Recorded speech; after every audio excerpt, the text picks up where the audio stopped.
축산, 검협전.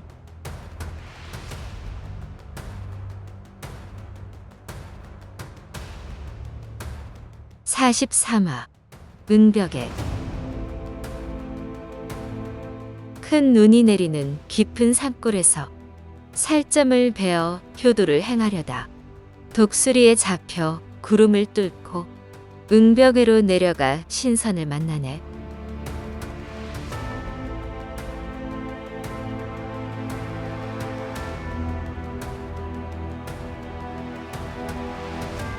이영경은 가슴이 미어져 눈물이 쏟아지려 했지만 애써 참으며 아버지에게 이불을 꼭 덮어주었다.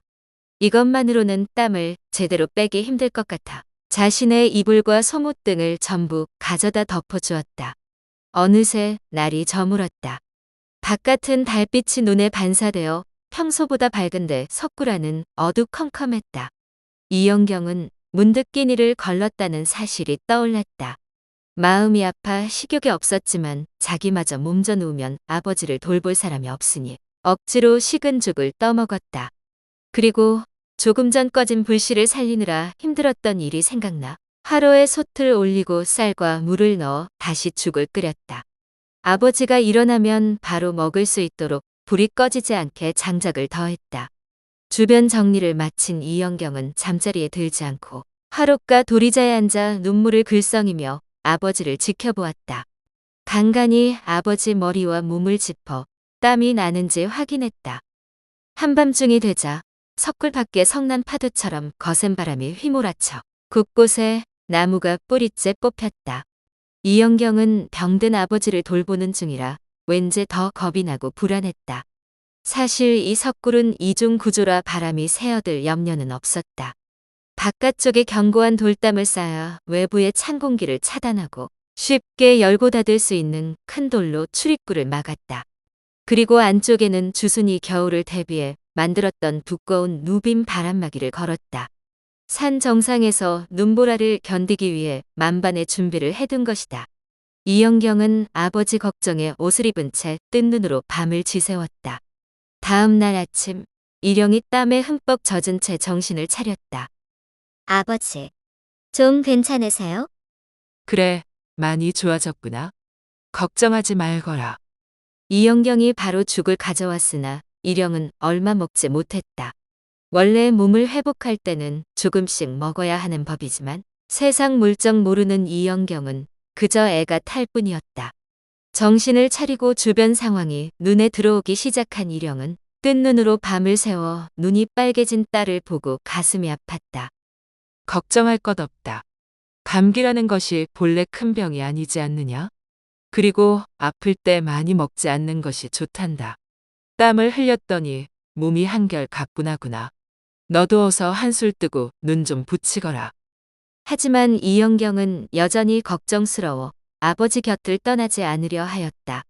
일영이 화를 내는 척하며 한참을 어르고 달랬다. 이영경은 행여 아버지가 다시 정신을 잃을까봐 마지못해 침상발치에 엎드려 잠을 청했다. 아버지 상태를 수시로 살피기 위함이었다. 일영은 딸의 효심을 알기에 내버려 두었다. 이영경은 억지로 눈을 감기는 했지만 잠이 올리 만무했다. 잠시 후 아버지가 부르는 것 같아 벌떡 일어났는데 한청이었다.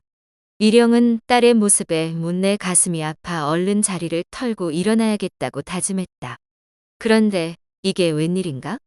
그날 밤 일영은 다시 열이 펄펄 나기 시작하더니 제대로 한열병을 앓기 시작했다. 사나흘 동안 병세가 호전되었다. 악화되기를 수차례 반복하니 곁에서 돌보는 이영경도 지쳐 쓰러질 판이었다. 이영경이 몇 번이나 산을 내려가 의원을 부르려 했지만 여의치 않았다. 일영이 허락하지 않은 것은 물론이고 아픈 사람을 혼자 두고 갈 수도 없으니 이러지도 저러지도 못하고 그저 속만 타들어갔다. 드디어 엿새 만에 날이 개었다. 이영경은 불현듯 병든 부모에게 허벅지살을 잘라 먹였다는 옛 이야기가 떠올랐다. 일영이 잠든 사이 몰래 칼을 챙겨 석굴 밖으로 나갔다. 먼저 향을 피우고 무릎을 꿇은 채 하늘에 기도했다. 그리고 칼을 들고 일어서는데 느닷없이 독수리 울음소리가 들렸다. 고개를 돌리니 왼쪽 절벽 끝에 사람 키의 절반쯤 되는 큰 독수리가 있었다. 황금빛 눈, 붉은 부리, 날카로운 발톱에 잡털 하나 없이 온통 검은 깃털로 뒤덮여 강인한 위험이 느껴졌다. 삑삑. 독수리가 이영경을 향해 두 번 울고는 깃털을 고르며 자태를 뽐냈다. 평소 같았으면 절대 가만두지 않고 벌써 암기를 날렸겠지만 지금은 아버지가 사경을 헤매는 터라 다른데 신경 쓸 여력이 없었다. 그저 힐끗 한번 쳐다보고는 마음먹은 일을 실행에 옮겼다. 왼쪽 소매를 말아 올리자 새하얀 팔뚝이 드러났다. 앵두같이 붉은 입술에 물었던 칼을 오른손에 옮겨쥐고 팔뚝을 베려는 순간 검은 형체가 휙 지나가며 강한 바람이 일었다. 정신을 차리고 보니 독수리가 이미 칼을 채간 후였다. 망할 놈의 독수리. 감히 내 일을 방해? 이영경이 독수리를 가만두지 않겠다며 석굴로 뛰어들어가 암기와 검을 가져왔다. 독수리는 발에 쥐고 있던 칼을 깊은 골짜기에 던져버리고 다시 절벽 끝에 내려앉아 여유롭게 깃털을 골랐다. 이영경은 독수리가 눈치채고 날아갈까봐 조심조심 다가갔다. 독수리는 상대가 다가오는 것을 보고도 도망가기는커녕 고개를 비스듬히 기울이고 가소롭다는 듯이 부리부리한 급빛 눈알을 굴렸다. 이영경은 왼손에 연준호, 오른손에 표창을 든 채 단숨에 일장 가까이 날아가 독수리를 공격했다. 암기를 다루는 것쯤은 누워서 떡먹기였다. 평소 열심히 실력을 갈고 닦아 아무리 날렵한 짐승이라도 쏘기만 하면 백발백중이었다. 한데 뜻밖의 일이 벌어졌다. 암기를 피해 날아갈 줄 알았던 독수리가 발톱으로 표창을 낚아챘다. 동시에 고개를 옆으로 돌리며 새총 탄알처럼 날아오르는가 싶더니 단단한 부리를 쩍 벌려 연준호 새 발을 덥석 물었다. 그러고는 절벽 끝에서 안쪽으로 길게 튀어나온 바위 끝에 내려앉아 보란듯이 길게 울었다. 절벽 바깥쪽은 바닥이 보이지 않는 깊은 골짜기였다. 이영경은 며칠째 제대로 쉬지 못해 심신이 지친 상태인데 독수리가 자꾸 신경을 긁으니 제정신이 아니었다. 얼마 전까지 여기에서 경공수를 연습했기에 얼마나 위험한지 잘 알았지만 너무 화가 치밀어 이것저것 따질 겨를이 없었다. 오직 독수리를 잡아 죽이겠다는 일념으로 오아치에서 훔쳐보며 익힌 육합권법 천운나오를 펼치며 훌쩍 날아올라 독수리 목을 겨누었다. 하지만 독수리가 양날개를 활짝 펼치며 단숨에 솟구쳐 날아오르자 애꿎은 허공만 가르고 말았다. 벼랑 끝에 착지해 아직 중심을 잡지 못했는데 머리 위에서 수레바퀴처럼 커다란 독수리의 날개가 펄럭거렸다. 그 사나운 기세의 위협을 느껴 검을 바로 쥐고 다시 찌르려 했지만 한 발 늦었다. 크게 펄럭이는 독수리의 날개가 이영경의 등을 쓱 훑고 지나갔다. 워낙 거대한 독수리라 가벼운 날갯짓으로도 충분히 사람을 날릴 만했다. 이영경은 절벽 끝에서 중심을 잡지 못해 휘청거리다가 천길 낭떠러지로 떨어지고 말았다. 허우적거리며 추락하는 동안 눈 덮인 절벽이 아주 빠르게 휙 지나쳐갔다. 이대로 바닥까지 추락하면 뼈도 못 추릴 것이다. 홀로 남을 아픈 아버지를 생각하니 가슴이 미어졌다. 슬픔과 두려움이 교차하던 그때 단단한 무언가가 등을 움켜쥐는 느낌이 들더니 돌덩어리를 매단 것처럼 빠르게 낙하하던 속도가 갑자기 느려졌다. 위를 올려보니 방금 그 독수리가 언제 따라왔는지 발톱으로 이영경의 허리끈을 꽉 움켜쥐고 있었다. 예전에 아버지 말씀이 아주 큰 새들은 먹이를 산채로 낚아채서 높이 날아오른 후 바위로 떨어뜨려 죽이고는 다시 내려와 뜯어 먹는다고 하셨는데 이놈도 날 그렇게 할 모양이구나. 보검은 조금 전에 놓쳐 벌써 골짜기로 떨어졌고 몸뚱어리는 허공에 매달려 있으니 손쓸 방도가 없었다. 섣불리 움직였다가 당장 독수리에게 뜯어 먹힐지도 모르니 하늘의 운명을 맡긴 채 얌전히 기다렸다. 독수리가 절벽 위로 날아올라 원래 자리로 돌아가면 손을 쓸 생각이었다. 몸을 더듬어 보니 다행히 표창 2개가 남아 있었다. 신락 같은 희망이 보였다. 슬그머니 표창을 꺼내 손에 꽉 움켜쥐었다. 골짜기를 벗어나는 순간 표창을 던지고 빠져나갈 심산이었다.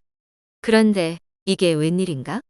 이놈이 위로 날아오르는 것이 아니라 양 날개에 바람을 가득 머금고 균형을 유지하며 천천히 하강하기 시작했다. 어쩌자고 골짜기 아래로 내려가는지 몹시 불안했다. 점점 더 불안해지다가 한 가닥 희망마저 사라졌다. 이제 다 틀렸다 싶었다. 본래 담이 큰 이영경은 모든 희망을 버리고 생사에 초연해지자 기이한 골짜기 풍경이 눈에 들어오기 시작했다. 수십 장을 내려가니 눈 풍경이 사라지고 조금씩 따뜻한 기운이 느껴졌다. 하얀 구름 뭉치가 발끝에서 머리 위로 빠르게 스쳐 지나갔다. 큰 구름을 통과할 때는 한동안 아무것도 보이지 않았고 손뭉치처럼 작은 구름은 소매 안으로 쏙 들어갔다가 깃으로 빠져나가며 다시 흩어졌다. 아래를 내려다봐도 구름에 가려 바닥이 전혀 보이지 않았다. 구름층 하나를 지나면 또 다른 구름층이 다가왔다.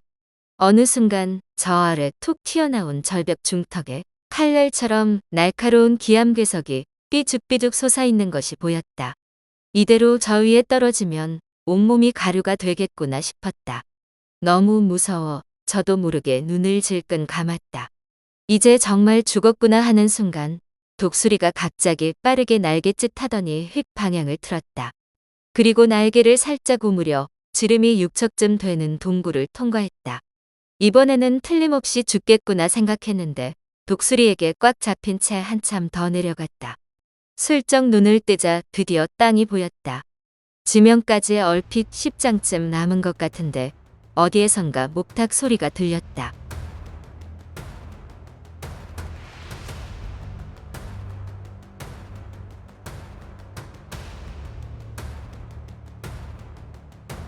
다음 화에서 이어집니다. 더 좋은 콘텐츠를 제작하기 위하여 구독과 좋아요, 알림 설정 부탁드려요.